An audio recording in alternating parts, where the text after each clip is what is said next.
എല്ലാവർക്കും എൻ്റെ പുതിയൊരു വീഡിയോയിലേക്ക് സ്വാഗതം.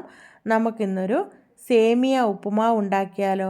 അതിന് വേണ്ടിയിട്ട് ഞാനിവിടെ ക്യാരറ്റ്, ബീൻസ്, സവോള, പച്ചമുളക്, ഇഞ്ചി എടുത്ത് വച്ചിട്ടുണ്ട്.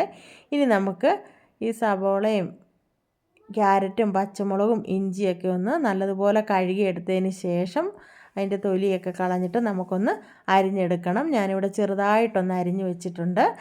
ഇനി അതിൻ്റെ കൂടെ തന്നെ ഞാൻ നിലക്കടലയെടുത്ത് തൊലിയൊക്കെ കളഞ്ഞ് അതും വെച്ചിട്ടുണ്ട്. ഇനി നമുക്കൊരു പാത്രമൊക്കെ എടുക്കാം. അതിലേക്ക് നല്ല തിളച്ച വെള്ളം ഒഴിക്കുക. എന്നിട്ട് അതിനകത്തേക്ക് നമുക്ക് സേമിയ ഇട്ട് കൊടുക്കുക. ഞാനിവിടെ 300 ഗ്രാം സേമിയാണ് എടുത്തിരിക്കുന്നത്. ഇനി അത് ഒരു 2 മിനിറ്റ് ആ തിളച്ച വെള്ളത്തിൽ കിടക്കട്ടെ. അതിന് ശേഷം നമുക്ക് ഒരു സ്ട്രെയിനറൊക്കെ എടുത്തിട്ട് അതിനകത്തേക്ക് ഒഴിച്ച് ഒന്ന് വെള്ളം പോകാനായിട്ട് വയ്ക്കണം. ഇനി ഞാനൊരു പാനൊക്കെ അടുപ്പത്ത് വെച്ചിട്ടുണ്ട്. അതിനകത്തേക്ക് ഞാൻ വെളിച്ചെണ്ണ ഒഴിച്ച് കൊടുത്തു. അതിലേക്ക് കടുക് ഇട്ട് കൊടുത്തു. അതിന് ശേഷം വറ്റൽമുളക് ഇട്ട് കൊടുത്തു. ഈ വെളിച്ചെണ്ണയ്ക്ക് പകരം നെയ്യ് ഒഴിച്ച് കൊടുത്താലും മതി. ഇനി ഞാൻ ആ നിലക്കടലയില്ലേ നമ്മൾ തൊലിയൊക്കെ കളഞ്ഞു വെച്ചിരിക്കുന്ന അതും കൂടി ഇട്ട് കൊടുത്തു. നിലക്കടലയുടെ കൂടെ അണ്ടിപ്പരിപ്പോ മുന്തിരിങ്ങയോ ഉണ്ടെങ്കിൽ ഇട്ട് കൊടുത്താലും നല്ലതാണ്. നിലക്കടലയൊക്കെ ഒന്ന് മൂത്ത് വന്നപ്പോൾ ഞാൻ അതിലേക്ക് ഇഞ്ചി ഇട്ട് കൊടുത്തു. ഇഞ്ചി ഇട്ട് കൊടുത്തതിന് ശേഷം നമുക്കൊന്ന് നല്ലതുപോലെ ഒന്ന് ഇളക്കണം. ഇളക്കി അതിൻ്റെ പച്ചമണം മാറിയതിന് ശേഷം ഞാൻ സവോള ഇട്ട് കൊടുത്തു. സവോളയും കൂടി ഇട്ടിട്ട് നല്ലതുപോലെ ഇളക്കി കൊടുക്കുക. ഇളക്കിയതിന് ശേഷം ബീൻസ് ഇട്ട് കൊടുക്കാം നമുക്ക്. അതിന് ശേഷം ക്യാരറ്റ്, പച്ചമുളക് ഇട്ട് കൊടുത്തതിന് ശേഷം നമുക്ക് ഒന്ന് ഇളക്കി കൊടുക്കാം. ഇതുപോലെ ഒന്ന് ഇളക്കി കൊടുക്കുക. ഞാൻ ഗ്യാസിൻ്റെ ഫ്ലെയിമൊക്കെ ഒന്ന് കുറച്ച് വെച്ചിട്ടാണ് ഇളക്കുന്നത്.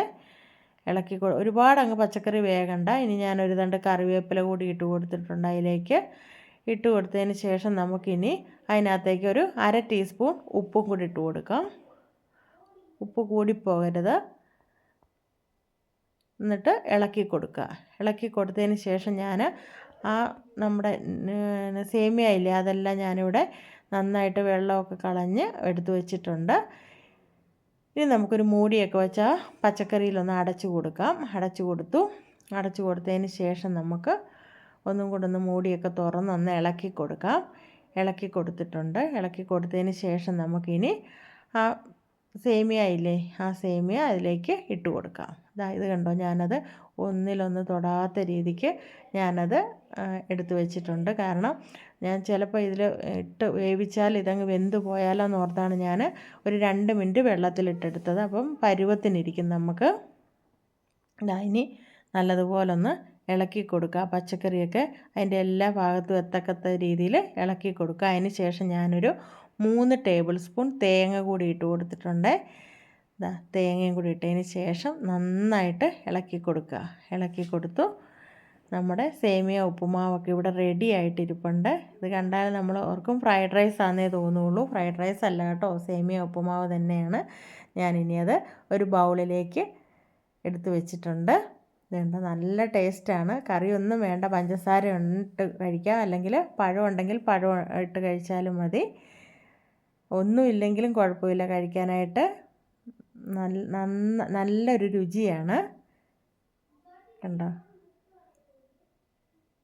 അപ്പോൾ നല്ലൊരു വീഡിയോയുമായി ഇനി അടുത്ത ദിവസം കാണാം. Okay, by.